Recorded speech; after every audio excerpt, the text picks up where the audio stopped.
exemplifies that. Dr. Sasha Thackaberry she's a higher education leader in innovative learning models and the effective use of e-learning systems.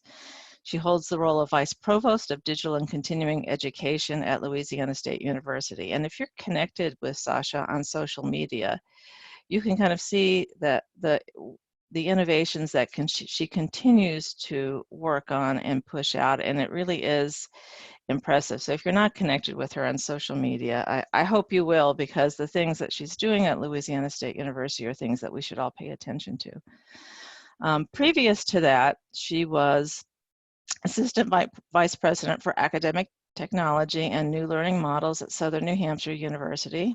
And of course, Southern New Hampshire University is also in the news regularly for the things that they are moving forward with that will sort of create a new normal for us going forward. She was previously the District Director of E-Learning Technologies for the Office of E-Learning and Innovation at Cuyahoga Community College, where she was responsible for both operational support for e-learning technologies and for innovative learning projects. And in that role, she led the administration and front-end support for Blackboard Learn, as well as other academic technologies. She also led the Quality Matters initiatives at Tri-C, including serving as QM coordinator. And of course, that's where I first met Sasha. And in fact, I think at one of our conferences is where I was first introduced to you.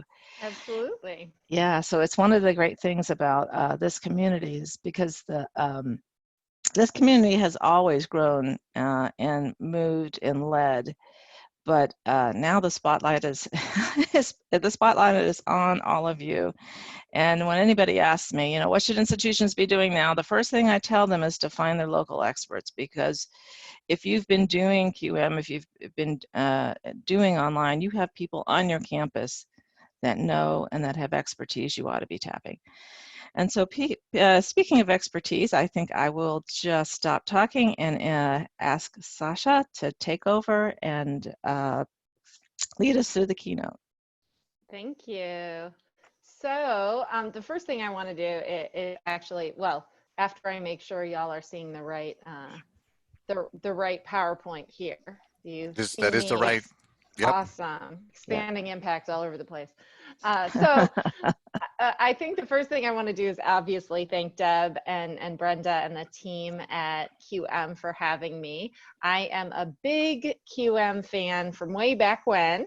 And gosh, my journey with QM, I think, started like 10, 12 years ago. And I could not be more convinced that we need more designers and more faculty and more managers who are involved in intentional instructional design of learning experiences. We need more of these folks in leadership positions, because that is where kind of the rubber hits the road with a lot of our students and faculty, because faculty are on the front lines for our students. So I've had a little bit of an unusual pathway to where I am now at LSU, and I've actually had a slight title change. So my updated title is Vice President of Online and Continuing Ed, and my team is about 110 folks. We do everything from the marketing, partnership, recruitment, retention of students, learning design, e-learning technologies. We're putting into place Salesforce, EDA. There's a lot that goes on in sort of that life cycle piece. And I came up obviously through instructional design. And there's some strategies that at the time I didn't know I was using, but that I've since been able to reflect on and really think about how do we leverage those pathways or sort of those characteristics of preparation to get more folks into leadership positions. So if anyone has problems hearing me, please do let the folks know. So way back in my background, I actually was a dance major. So I have a bachelor's in fine arts from the University of Akron. I have my master's in the art of teaching. And then I also have my PhD in higher education administration. And my passion is new learning models. So I did my dissertation on CBE research. And Some of you all here today suffered through my Q sort or research. So if you participated in that, thank you so very much.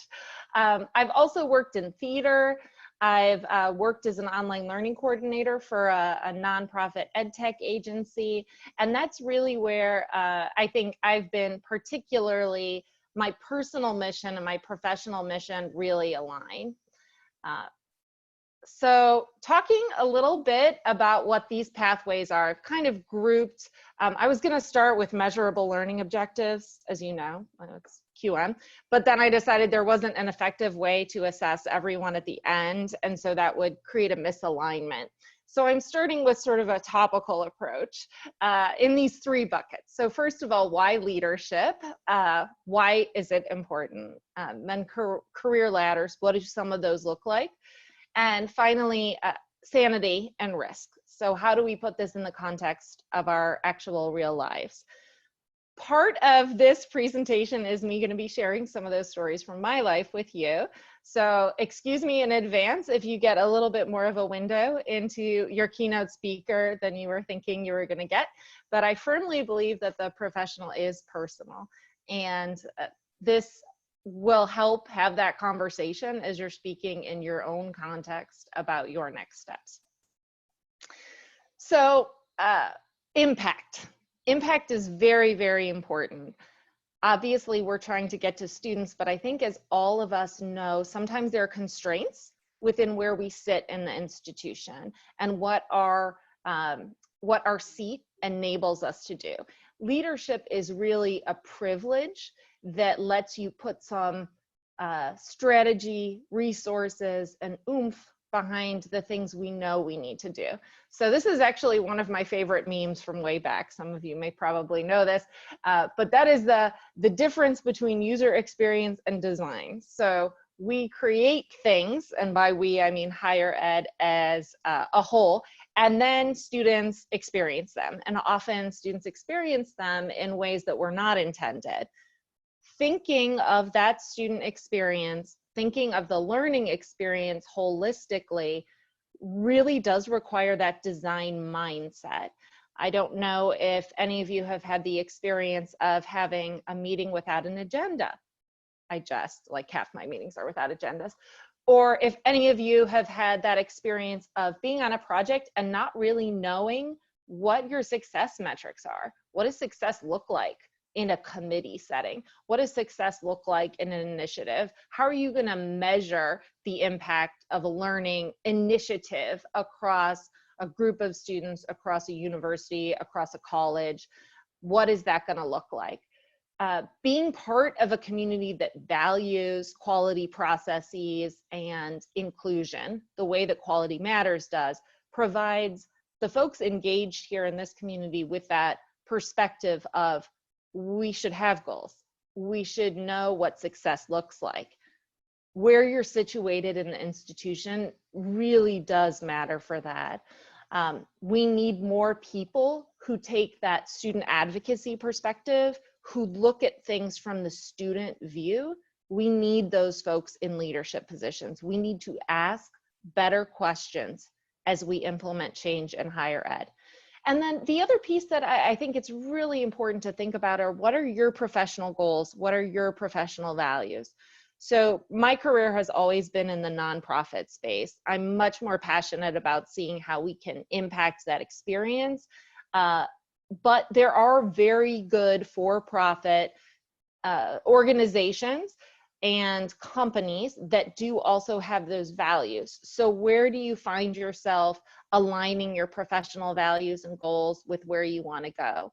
And thinking about that intentionally can really advance our collective initiatives as a community to drive that change forward.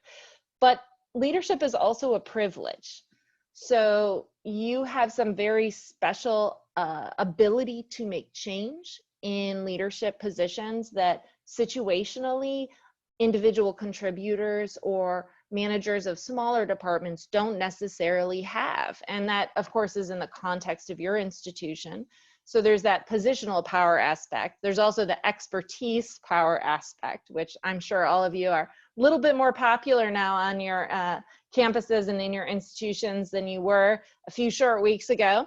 But it is a privilege to be in those positions where you can impact change at a bigger scale or a more profound experiential scale for the students. And that's where you need to do a little bit of reflection about, you know, what does this mean for you? So as we can see here, there are a couple of very different ways to lead. For those of you who are not Harry Potter fans, we're looking at Dolores Umbridge, who leads through pain and intimidation. Some of us may have had bosses like that in the past. That's the kind you don't want to be. We also have a picture here from a delayed film, which I'm very disappointed about, the new live action Mulan from Disney, which I'm very excited about, but an example of a courageous leader who thinks creatively. And then of course, the reflections on culture. Leaders have a unique ability to set the culture. It also means if something is wrong with your culture, as the leader, you're responsible for that, and you're responsible for changing that. And the power of culture cannot be underestimated. It is a series of shared values. It is how we inspire our colleagues. It is how we are collectively behind a mission. And as a leader, you need to be able to articulate that. Everybody talks about student success, right? But how does that impact our individual students? How does that impact our collective students? We have to pick being the leader with integrity. We have to be very careful in our own leadership styles to make sure we're encouraging people to question us. So one of the things that Southern New Hampshire University was amazing at was really focusing on professional development for their leaders and enabling us to have access to some really great speakers and opportunities that otherwise we wouldn't have had. And I remember that one speaker was saying, the person who is the least emotionally intelligent in the institution is the highest level leader. And that is true. So as you progress through leadership positions, it's so important to talk to people and keep people around you who are very real, who poke holes in what you're doing, to continually keep tabs on the team. How's the team feeling? How are your folks who are talking to students? How are your folks who are working with designers? How are they doing? Because otherwise that culture is not going to persist.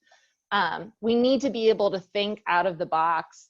And I remember very distinctly in one of my PhD classes long ago, our faculty member who taught, I believe the course was called Power in Politics, said he was casually renaming it as Defense Against the Dark Arts.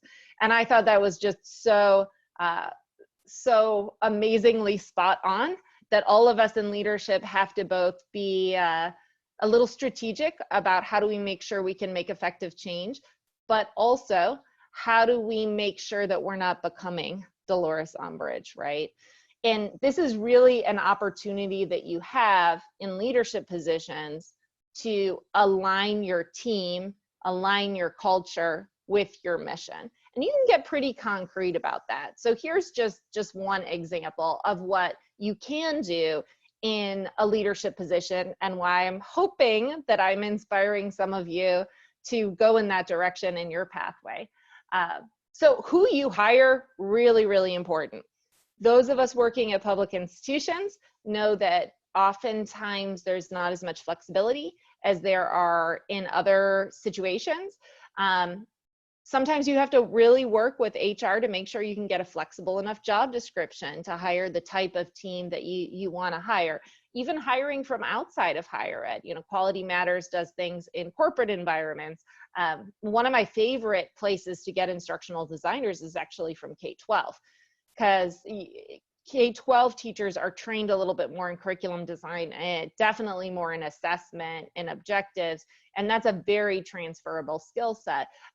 So taking that line of needing to have higher education experience out of those job descriptions can sometimes be a negotiation in and of itself. But who you hire is absolutely critical. And then how your leaders lead. So you absolutely need to hire people, even if you're hiring people who don't lead human teams in a hierarchical sense.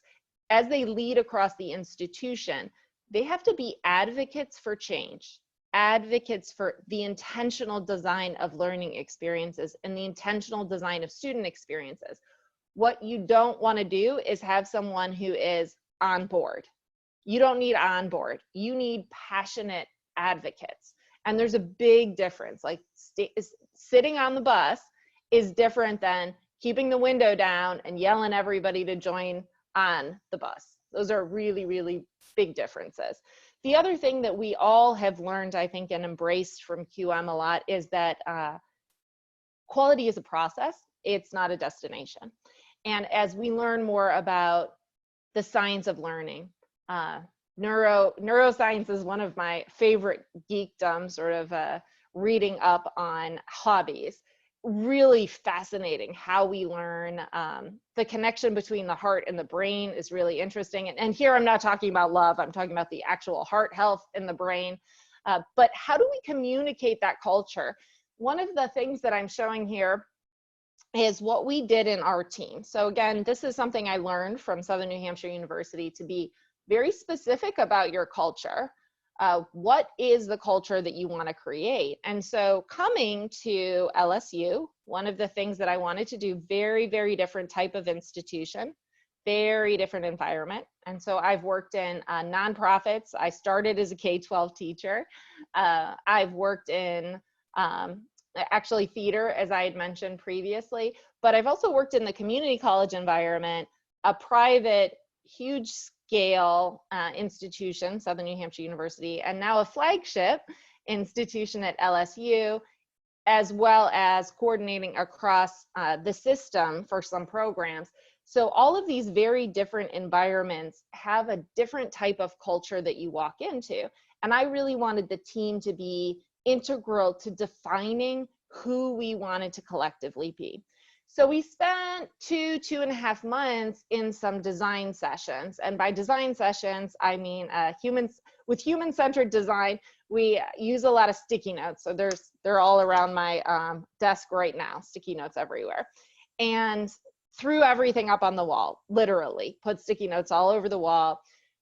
Sort of pulled them out thematically, and then we ended up with like 100 statements, right? Like way too much. So we condensed those, and this kind of happened organically. So we didn't intend to start out to create 5 culture statements and 10 rules of engagement, but this is what emerged from it. So these are our 5 culture statements. So we are here for the learner, and because of the learner, we act on behalf of the learner. That is very intentionally number 1. And this was an interesting learning opportunity for me, because working with post-traditional learners, the vast majority of the time, adult learners, non-traditional learners in the primarily fully online space, I like the term learner, right? Our institutional context, though, student resonates a lot more with people. So that was an interesting learning opportunity for me, but we are here because of the learner. We accept challenge and innovate to build the future. That was really big for the team. So how do we reinforce empowering people to make decisions? Do any of you work at institutions where you see some reluctance to make decisions, or decisions happen as a result of committees making decisions that then aren't accepted as the personal responsibility of any of the individual members of the committee? So I've experienced that before. And what I've found is that in most cases, the perceived risk of making decisions is way beyond the actual risk of making decisions. The cost of not making decisions and accepting responsibility for those failures can be quite high to the institution. It slows down the pace of change. It means that you're not moving those things forward. So right here, accepting challenge and innovation, that's part of who we are. Then we celebrate failure. So just as an example, the other day, we had been pursuing a partnership with an organization for about a year. Really passionate about the organization, has a fantastic message. But when we started this partnership, we were supposed to get content, right, in a certain format. And it turned out that the content was not yet created. So months and months and months later, trying to get the content, you know, designers aren't subject matter experts, particularly in coding. And so we needed the curriculum, we needed the content. It was just not happening. And we had spent, I don't know how many hours on this project, but it was time to set it aside, right? It was time to say, okay, avoid lost cost fallacy. And if you don't know what that is, spend a lot of time figuring that out, because it is so important. Just because you've gone down the road and invested all this time doesn't mean you shouldn't pull the plug.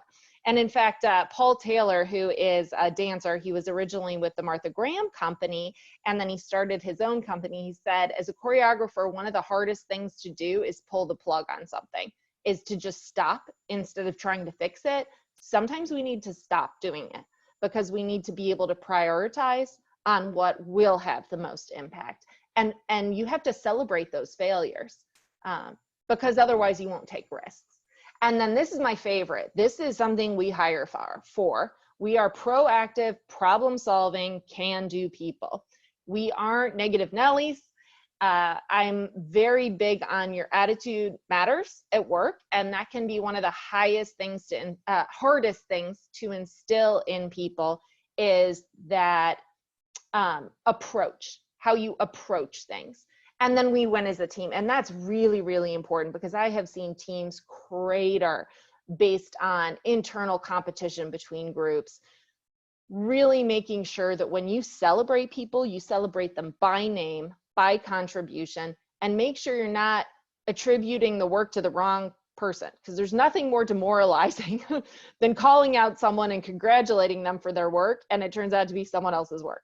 I don't know if any of you have had this happen to you, where someone else is attributed to your hard work, but it can be incredibly demoralizing. So as a leader, be very, very careful about that.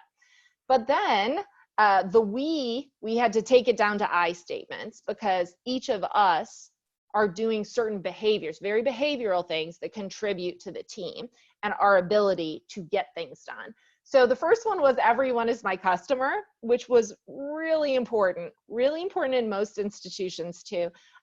We transfer people on the phone a lot, or we say, oh, that's someone else's area, which totally legit. Like, I am not an IT help desk, and I occasionally actually get IT help emails from faculty who have worked with me in the past, and I will redirect them. But the important thing is close the loop. Respond right away. Everyone is your customer. And that means internal customers too. That means in your own department. So the other day, we were putting out some marketing materials, and I had not completed my task fast enough. So one of my folks pinged me on Teams and kept pinging me, was like, I really need you to do this today. This is really important to me, like 3 times in a row. Is there a way you could get this done today? And I was like, I get it. I'm doing it right now. So it's important that those folks are empowered to get their stuff done by demanding that I give them good customer service. I often say to my team that my effectiveness is about me working for the team, right? So this is one of my other favorite ones. Role and responsibility, so crucial. If you have muddy responsibilities, or someone tosses something over the fence and you're not sure, is it a design thing? Is it a building thing? Is it a professional development thing? Is it a thing for implementing in the class? Who owns this thing? If you don't know who owns this thing, you need to get some clarity on your roles and responsibilities. Deadline settings, really important. Everybody should be able to set deadlines. But my favorite one of these is probably I own tasks, because oftentimes, in my experience, committees are groups of people, have things that need to be done, but those things are assigned to groups rather than humans. People complete tasks. It's a person. And so the only way you can get to a high-performing team is really to ensure that people actually have their names attached to something. These are all sort of things that you can implement without being high in the hierarchical structure of an organization. So you can implement these things within a cross-functional team. You can implement these things in design processes that you are setting forward. Another good strategy is just to bring forward some transparency into those processes. So one of the initiatives that I led at Cuyahoga Community College, also known as Tri-C, was an LMS review. So we were looking at what LMS we wanted to do in the future. For those of you who have not had the opportunity to conduct a learning management system review, my advice is to not do it. It ended up having some great results, but it is just a heck of a lot of work. And folks are most unhappy when you change the user interface of anything. That's like the biggest deal, is the user interface. It's like moving someone's cheese. So you become borderline unpopular really quickly. But with that group, we had probably 50% of that group was faculty. And then there were administrators and designers and all sorts of folks. But it was a task force. So we met every 2 weeks. We had sprints. People were assigned work. But sometimes in a long process, you end up with, what would I say, dwindling meeting participation. So one of the things that we did, and there were like 28 people, I think 28 or 30 people on this project, is we actually took roll call every single meeting and put it online, and it was completely transparent to everyone in the institution because all of our notes were posted online. We had a website telling everyone what was going on, and we saw much more consistent participation because of that. And then when it came at the end to evaluate the systems, only those folks who had been regularly participating were part of that part of the process. So transparency, accountability really, really matters. What are some other privileges of leadership? So my favorite is to set goals and strategy, right? This is something that designers, people with a design mindset, faculty who've lived the student experience, if you're an operational manager and you've run a department and you have KPIs, so key performance indicators, you know that strategy is the most important, but then goals, success measurements, how do we get there? That's the next important. And this is truly a privilege of leadership. You get to set this direction. In some institutions, you need to be very, very careful to make sure your goals align closely or can be drawn a straight line to your strategic plan, or attach them to other initiatives that the institution is doing and is funding. And funding takes us to our next large component, which is directing the resources. So as much as institutions say what they value, what is revealed in what they actually value is what they spend their money on, right? Like how you direct those resources. But sometimes folks are not taught that. So spending on a project or an initiative or an effort can persist long beyond its effectiveness. We are very poor in higher education and education in general at pulling the plug. What do we do to pull the plug when something isn't working, or do we just keep funding it? Have any of you had experiences with grants whereby a grant comes in, you set up a committee, maybe you hire a couple people to do with the grant, and you're supposed to come up with a plan for sustainability, right? And a lot of times the sustainability ends up being, we just keep doing this thing. We keep funding these positions. We just keep going. Or worse, at the end of the grant, you haven't come up with a plan for sustainability. So you keep doing the thing, but you don't have those positions anymore. So everybody else just has to get more work. The initiative's not going to be successful that way either. You have to be an advocate as a leader. And I swear to you that 50% of my success is relentlessness. Is just my mother always told me and showed me through example that no is just a delayed yes. So if one thing doesn't work, go figure out another thing. Oftentimes, there's a lot of noise and you need to be able to cut through that noise. One of the strategies to cut through that noise is to find a phrase that you repeat over and over and over. And by the time you start hearing other people repeating that phrase, you'll know that what you want to be a priority is being adopted by other folks. You're more likely to get additional resources at that point. And finally, the point of encouraging everyone to do leadership in some level, even if it's not advancing to the next level, though I will definitely try to advocate for that, because I do firmly believe we need more folks with design mindsets in higher level leadership positions, because your impact is higher, right? You can scale that impact. Now you have to know yourself too, though, because there have been faculty that I've known who have moved into leadership positions who have just missed that student contact. And that can be profound contribution, right? That's where the rubber hits the road. I'm much better at what I do than I was at being a K-12 teacher, just to be completely candid. I feel like groups of children act a lot like mobs, and so you have to be very good at handling that. And I have 2 children, and I feel most days like I can barely handle them. So that was absolutely a good choice for me to move in another direction. There was something that precipitated that choice, though, that was a blessing in disguise, which I will talk about in a minute. So reflect as you decide what your next steps are. See if you can reflect on, what is your professional mission? Are you in the right seat to be able to make the impact that you want to make? So this is one of my favorite things. So I'm going to tell you a personal story about how I ended up at LSU. To be perfectly candid, so I'm from Ohio, and then CLE. And then I moved to New Hampshire, obviously, to be at Southern New Hampshire University.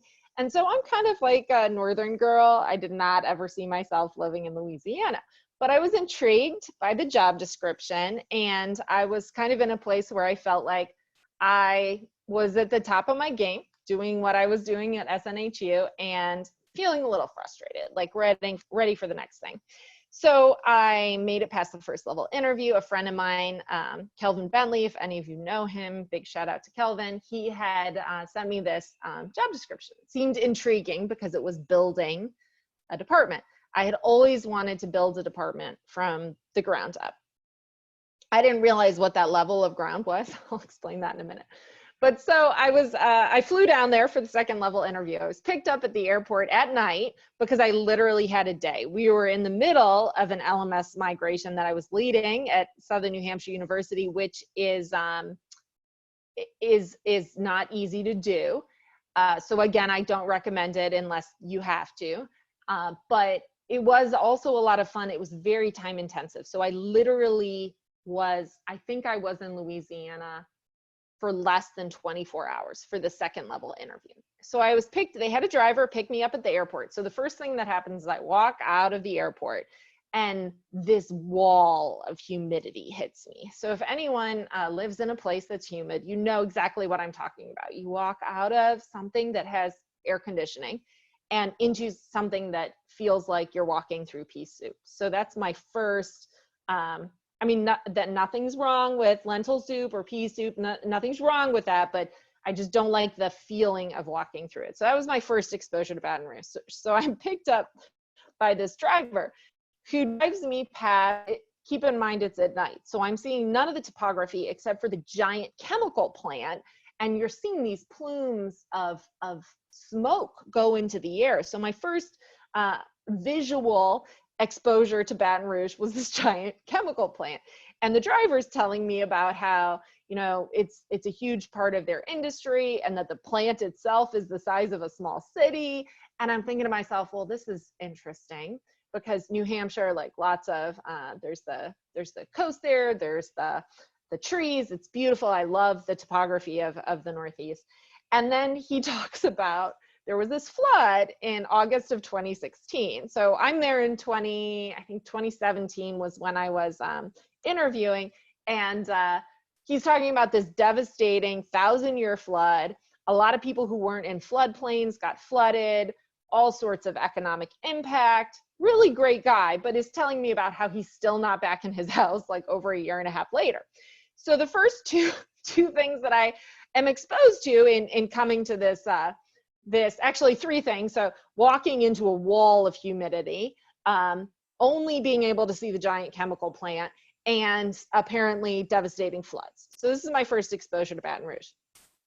So then I get to the hotel, lovely hotel, Lod Cook Hotel, and everything is purple and there's tigers all over everything. Well, I'm not like a football person. So I was like, well, this is a little Vegas. Like, there's a lot of gold. There's a lot of tigers. I figured it out later before my interview. So that was a plus. But I check in and they give me this little bag, and the bag inside has this note from Associate Provost Matt Lee, who's the Vice Provost for Academic Affairs, and he has a little thank you note in this bag. It says like, thank you for coming down. And then in the bag, there was a thing of community coffee, a little thing of Tabasco, which like we have a Tabasco thing and a big Tabasco center in Louisiana, and Mardi Gras beads and a couple other things that are very like Louisiana. And it was just such a charming thing. And so the next day when I started the interviews, it was just a very interesting mix of things. Like I didn't have a sense at all of what the institution was. I was very disoriented about like the institution, the space, and I didn't even have time for a campus tour. So I never did those things that you typically do in executive interviews, where you like get taken on a tour of the campus and you go to dinner with people and stuff. Like I literally had I think 7 or 8 back-to-back interviews, and I left after the interviews one night in the hotel the previous night. And so literally this is in between 2 buildings. So if you know LSU, this is called the Quad. And these big old oak trees are there, just beautiful. Spanish moss in the trees, just gorgeous. And if you can see, it was hard to get a good photo of this, but if you can see, the paths aren't straight. So there's odd sort of meandering paths that are made out of concrete. And I was like, well, that's interesting. And Katie Bankston, who was my HR person who was taking me around, said when they first built the Quad, they did not put down paths. They waited to see where the students were walking, and then they put the pavement there. And I thought, y'all had me. They had me. And I was like, that is the best user experience design I've seen in a really long time. And I kind of got a look like they weren't really big into the user experience, but the concept that you're aligning what you're actually designing to what students actually need, that was a moment for me. That was a real moment for me in thinking, wow, this is a little bit of a different way of thinking. That made a big impact on me. So if those of you aren't Harry Potter fans, these are the moving staircases from Harry Potter. And sometimes this is what a career path can feel like. You think you're going in one direction and you end up going in another direction. Sometimes that other direction ends up being in a secret room with a lock and a 3-headed dog behind it that's trying to devour you. So you have to have a little flexibility, because where you think you're going is maybe not necessarily where you're going. So this is what I finally call, if any of you have children, you'll recognize, or if any of you were children, you'll recognize chutes and ladders, right? So sometimes that's how a career feels. So I started as a K-12 teacher and in the city of Cleveland, and I was going to change the world through the arts. And working in inner city Cleveland was not something that a girl from the suburbs was really prepared to do, to be perfectly honest. And though I feel like I had a good education, I was not prepared to handle so many of the challenges that were there. And unfortunately, I was very passionate about it, but as I mentioned before, I'm not sure I was very good at it. But I was laid off. There was a huge layoff in the city of Cleveland, and I was laid off. And at the time I was pretty disappointed, but it sent me in a different direction. So I got to focus more on curriculum design. I got to kind of try to figure out what was next for me. I had a little time to do that, a little time where I did not have a lot of money, but that seems more palatable when you're young than it does when you're a little bit older. And my path eventually led me to an online learning coordinator position where I really learned the field when I was at WVIZ PBS Idea Stream, which is also an ed tech agency in Cleveland, Ohio. And while I was there, we selected an LMS. We put into place a lot of new things in addition to, we had Desire to Learn at the time for existing online professional development for faculty. And it was a huge growth experience for me. So sometimes those chutes where you think you're going backwards actually land you right next to the ladder that will take you in the direction you're supposed to go. And that's one of the things I really believe in. Like, I was not planning on going to LSU. I was actually not even planning on going to SNHU because all of our family is in Cleveland, but it was like everything kind of fell into place for it. So another way your career ladder can look like you're destined for failure. So this is something that my daughter aspires to do, which is American Ninja Warrior. If any of you haven't watched this show, nobody succeeds. Like, even if they make it through the first level or the second level, you only have one shot and you fall into water. And sometimes you're only on the course for like 30 seconds. And that's like, these are elite athletes. These folks are amazing. You have to seek those big impossible goals. So one of the things that I was always interested in, as I had mentioned, since I really got into instructional design in higher ed, was I wanted to run my own shop. So I wanted to be the person who could kind of set the vision and hire the right people and execute really innovative things. I've always been interested in kind of the edge cases, the innovative things. And I actually ended up in a role at Tri-Seat that I didn't even know that was a role. Like, I didn't know a job title or a job description ended up being that. It was called the Manager of Next Generation Learning. So how I ended up in that role was I was the first instructional designer in the Department of E-Learning and Innovation. And then, like, I set up processes, I used tools, alignment maps. We were very involved with Quality Matters. And then a couple of years later, like, I started getting geeked out. This was when, like, the digital badge, so those initiatives started happening with Mozilla Open Badges at the time. And I started getting a little bit more into the tech side, like the geek side. I was very interested in things like MOOCs when they came out. And I was frankly getting a little bored with implementing the traditional pieces. So when this other opportunity came up, I got to be the manager of Next Generation Learning, which I was like a kid in the candy store. But I didn't know that existed, right? That was just something that I leapt for when it was, when the opportunity was there. And this is where I'd like to take a pause and make sure that the younger potential leaders who are out there understand that you have to do the work before you go for the promotion. So I have been approached sometimes by folks who are, who say they're ready for the next level, but haven't done the preparation work to get there, right? So take stretch assignments, go outside your zone, make yourself uncomfortable, swing for something and fail, because that's going to prepare you for readiness for your next goal. So sometimes there are barriers to your advancement within an institution. As you can probably see from my career path, I've moved institutions several times. And that's, again, a personal decision. We'll get to that in a minute. But there can be a lack of opportunity with this within a single institution. So it can look confusing. If there's no real opportunities for advancement, sometimes you can create your own opportunity for advancement. You can pitch a micro department or pitch a new specialization. Sometimes that will be accepted, sometimes it won't. One of the warning signs is if there's an overgeneralization in leadership positions.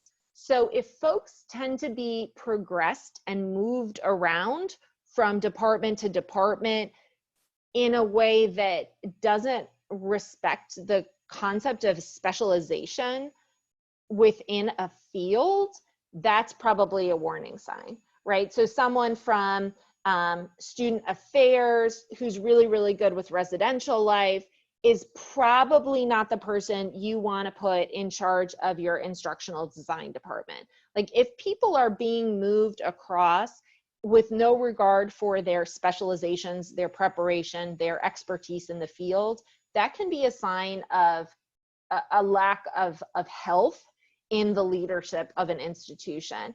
A perfect example of this right now is, I don't know if any of you have colleagues who are suddenly experts in online education since the pandemic started. So most of you are probably feeling a little bit more love, but we've had people come out of the woodwork, and I love that folks are embracing online education because we absolutely need that now. But that is not to be confused with expertise in the field, because remote learning and putting a bunch of stuff online, as we all know, is very, very different than an intentionally designed learning experience. And we have to make sure that we are continually reinforcing that at our institutions. Very important, because otherwise it might be a situation wherein folks are not listening to the experts at the institution. So if what the other warning sign that you may not be able to progress at an institution is if you are not valued. So if your expertise is not valued at the institution, if what you do, if instructional design, if online learning, if student support, if teaching isn't valued at your institution, it may be time for you to seek another institutional home. And right now, there's even more remote options than there were before. So I've moved my family a couple of times now, but you don't always have to do that to seek that next opportunity. Another type of culture that you may have experienced, this is sort of an example from, if you're not familiar with this is a scene from the Hunger Games, which is a culture of what I call fight to the death. So some institutions have cultures where they hire a lot of high performing people and they are not clear about roles and responsibilities. They shift departments around, or there's changes in compensation, or what division reports where frequently. If there are a lot of these changes, it can foster unintentionally, it can foster unhealthy competition between people. And that causes some very strange things to happen. People can take credit for other people's work. That's something I've experienced that's particularly challenging for me, because I'm very passionate about building a team, and what I don't want to have happen is my team's contributions not to be valued. It can happen when you have leadership that has a short attention span, where there's always a new shiny object, and whoever grabs the object is the person who gets the resources. Or also if leadership rewards the wrong behaviors. So that can be problematic as well. So you can't be impactful to the student experience. You can't intentionally design the student experience when you're spending your time watching your back. If you're at an institution where you feel like you need to watch your back, it may be time to seek out a new institutional home. This is a challenging thing to change jobs, but I'll talk about that in a little minute. And I know that I probably need to accelerate this a little bit because I have a lot of slides. So here's kind of a concept that you can approach in terms of finding your best career home or your best career fit.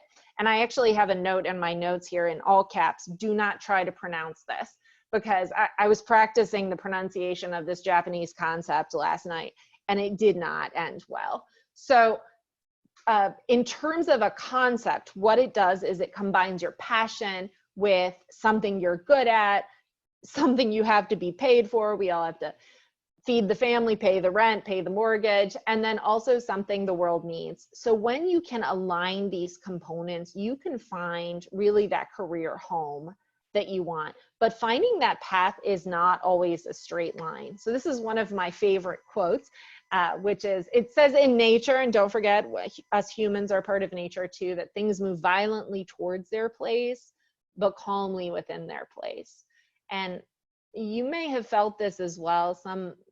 You may have felt that you have been led to a career place, working in a specific department with a specific team, where you feel like sort of the stars are aligned, but sometimes in order to find that career home, you have to kiss a lot of frogs. So it may take more than one role at the same institution. It may take moving institutions to kind of find where you feel like you're going to have the biggest impact. And that can change over time. Like I feel that I had a big impact when I was at SNHU. I feel like I had a big impact when I was at Tri-C. And then it felt like it was time to move on. So finally, we're going to talk a little bit about sanity and risk. And so if you look at this photo, this is me. Obviously, we had bribed my son with some candy to suck on during the graduation ceremony. You can see his little blue tongue there. It's not that the picture lacks resolution. It is actually that bad of a picture. That's my husband and my daughter. So when I started the PhD program at Kent, my daughter will be turning 10 this year. My son will be turning 7. So when I started the program at Kent State, I had a 9-month-old. My second year of coursework, 2.5 years into coursework, I got pregnant with my son. So I had my son. And then my son, actually, he was born with bilateral club feet. So he had a lot of medical needs when he was very young. And there was a lot going on. My biggest recommendation, if you are considering a PhD, if you're considering any sort of lengthy additional educational program, is do it as fast as you can. Dive into it, progress, get it done. Do not take time off. Do not go one course at a time. It's going to be painful regardless. So the faster you can get through it, the better. That's just my personal feeling on the topic. So one of my mentors, and I'm not sure she knew how much I watched her, but she also gave me the book Lean In. Dr. Belinda Miles from Tri-C, and she is now president at a different college, I believe in Pennsylvania, but she said, you can have it all, but you can't have it all at the same time. And I think that is very true. You have to give things up to be able to do other things. And so what are those things that you can give up? So I do have some sort of strategies for keeping your sanity, because it is important, at least it was important to me, to not get divorced during my PhD.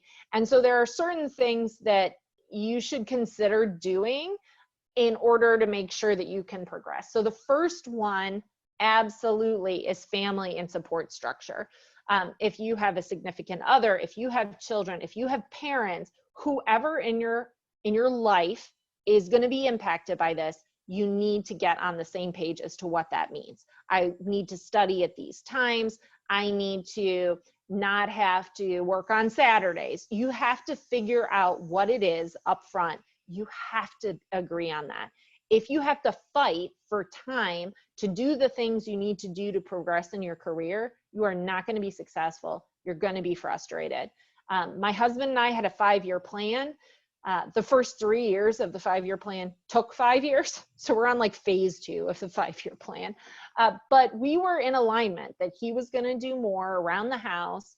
We didn't have money at the time at all. So it wasn't like we could outsource a ton of stuff. But somebody has to take the kids to the doctor. Somebody has to take the puppy to the vet.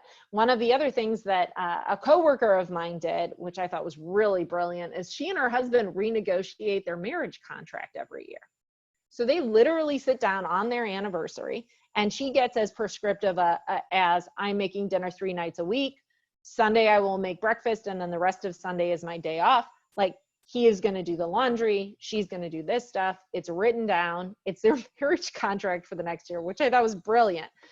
The other thing is you need to figure out what you can stop doing. You have to create space in your world to be able to do things like become active in organizations, to be able to do things like write articles. You have to be able to find time to prepare presentations. And then you have to find time, and this is the fun thing that I really like, to kind of go out of your comfort zone. So when I was an instructional designer at Tri-C, I was the first instructional designer there, and we had this brilliant woman in the curriculum design area, and curriculum and instruction and assessment, and her name was Kathy Talbin. And when I first got there, I had more experience running a program and building courses than I did on the pure design side. So she would say things in meetings and I would take my pen and I would just write them down. I kind of keep quiet. And then I'd go and Google them. Like I literally have the instructional design toolkit based on things that I wrote down that I then researched and figured out after the fact. So I would highly recommend doing that. If you're sitting in a meeting, you don't know what someone's talking about, if you don't feel empowered to be able to ask, go back and learn everything about it. I was just trying to learn the difference between ETL tools and what sort of MuleSoft does. So the other day I was trying to figure those things out from a technical perspective. The one thing that, so that stands for GTS, stands for Google that stuff.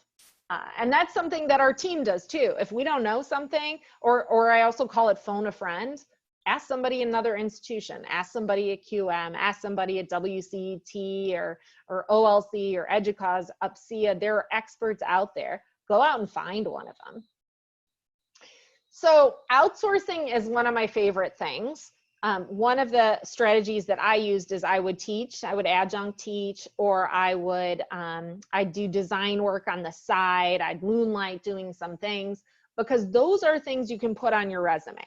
Then, even if it ends up being a 1-to-1 ratio, and what you subsequently do is you hire someone to take care of your kid, or you use it in order to get someone to clean your house, or that is your getaway vacation money because you have to maintain your sanity while doing this. I always say you really can't put vacuuming on your resume. Like all of us who are parents, who are caregivers of our parents, who engage in a lot of charity work, all of us know that time has so much of a value. Time is the premium.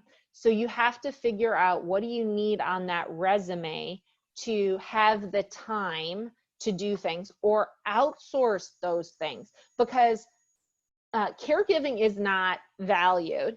We know that when you have to juggle your schedule because you have to make sure the kids get fed, and I was really into, like, I did cloth diapers when the kids were little. Everything was organic. It was like chaos. I don't even know why I did some of those things. Looking back at that time, I'm like, I literally do not know how I lived through it.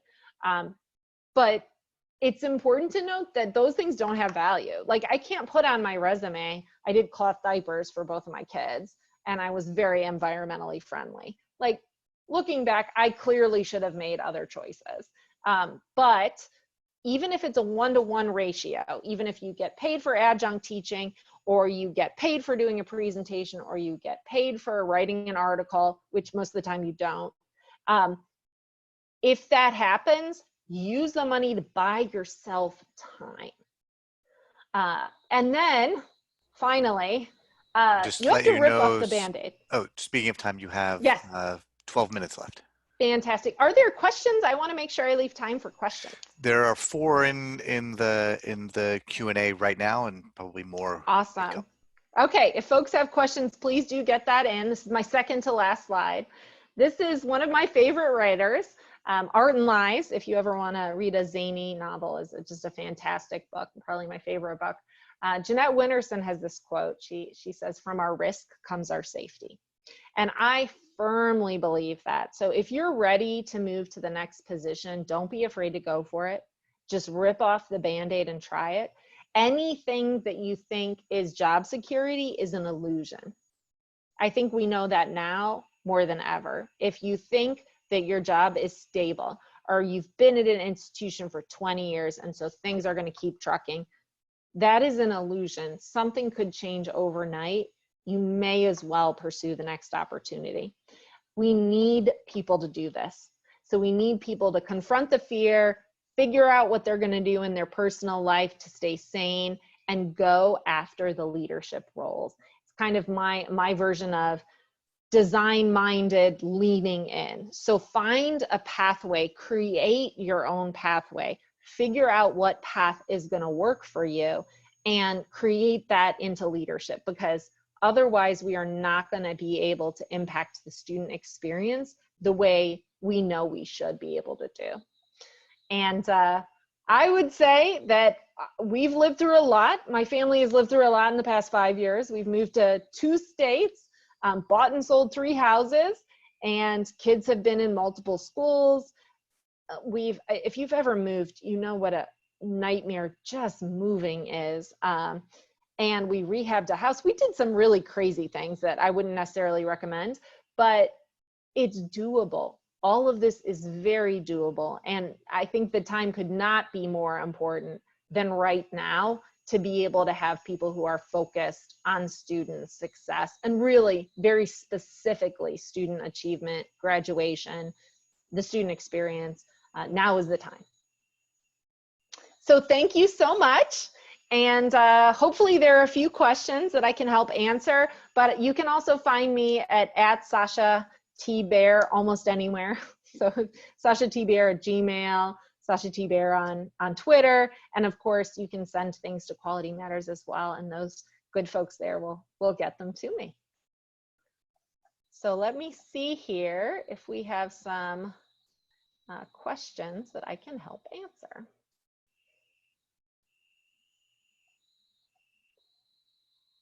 All right, I'm having a little bit of a view. Here we go. There it is. All right.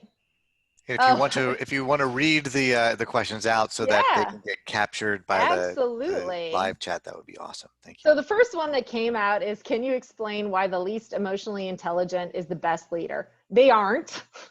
It's not you want to be an emotionally intelligent leader. Usually the person who is the highest in the organization is the least emotionally intelligent about what's going on in the actual ground. So that's where it's so important to have people around you that challenge you and to actually go to the folks who are doing the work. You want to be emotionally intelligent. That will absolutely take you so far towards being a good leader. And I will also say that there's research on this, that people who are emotionally intelligent actually tend to ascend into leadership positions more so than expertise in a specific area. Here, I may have addressed this. If we aspire to leadership, but there's no pathway at our institution for people from instructional design, I would absolutely say try moonlighting, try figuring out. Sometimes to get accepted as an expert in your own backyard, you have to get a little bit more involved in a national level. Try writing some articles and sending those out. Try pitching a new position, but you know your institution. And I suspect that if this is a question you're answering, it might be time to explore some other options. If what you do is fundamentally not valued, or if what you do isn't valued as a path to leadership, you either have to create the pathway there, or you have to look for other options. And that's where the risk piece comes in. Another question here is, what advice would you give to someone who is a new administrator in a new administrator role, but whose leadership is underutilized, and they're frustrated about that? And it's also a limitation of the school. Yeah, so one option for that is to seek out partnerships. If there's a partnership opportunity with a community organization, if there's some way in which you can contribute in an associated way, but that shows what you can do, like shows your stuff and increases your impact, that can help with your level of frustration, first of all, because you can feel like you're actually doing something and actually making an impact, but also that can help raise your internal profile at the institution. And then, right now, I think is a great opportunity to explain how much design has to do with operations of the institution as a whole. I will tell you flat out that I would not be in the role I'm at if I wasn't looking at things from a design perspective. So looking at things from a perspective of, what is the success measurement? What is the objective? How do I make sure that this has impact? So that lens is so important. I would absolutely recommend trying to find some partnerships or develop some partnerships so you can demonstrate that. It'll help with the short-term frustration too. We have another question here. If you come into, oh, this is a loaded one. If you come into a leadership role where you didn't hire anyone, how do you change the culture, introduce transparency, introduce change? There's actually, immediately following this, we're having a panel that's really focused on change. I would totally recommend doing one of the exercises like the one I did, a design exercise. We do a lot of professional development. We talk about culture a lot. We talk about metrics a lot. So the transparency piece is for real. If you're going into a position whereby folks have felt their job security was associated with their ability to not share what they're doing, that's a huge problem. You have to change that. I will tell you too that if you're trying to change the culture, people are going to self-select out, which is then going to let you hire your own team. It takes time. It absolutely takes time. But having honest conversations about culture, talking about high performance. Our team read the book together. What's it called? Smarter, Better, Faster, which is a great book. We're now reading this one, Power of Habit, talking about personal and then institutional habits. I think also knowing your people, so getting to know them. A lot of times if you're going into a leadership position within a department that hasn't historically been empowered, that can be very freeing to some people, and some people are just going to really rise to the occasion. And then some people will be made very uncomfortable and they will self-select out. And then we have a final question here, which is, thanks for encouraging the get it done attitude. Yay. Do you have any recommendations for PhD programs in instructional design and executive leadership? Oh, that's a really good question. I actually don't, but I think I would definitely look around. PhD programs in instructional design. Actually, maybe we should build one of those. One of the things that you can absolutely do is add a leadership certificate to something, but I would be very intentional about what that is, because there's a lot of leadership certificates. One of the things that I did not have in my educational background was anything that was sort of Ivy League. And thankfully, when I was at SNHU, they did send me to a leadership training at Harvard. So I got which, by the way, I have to say, if you have the opportunity, it was excellent through the Harvard Business School. Not cheap, as Harvard has the tendency to do, but very just access to amazing, amazing faculty.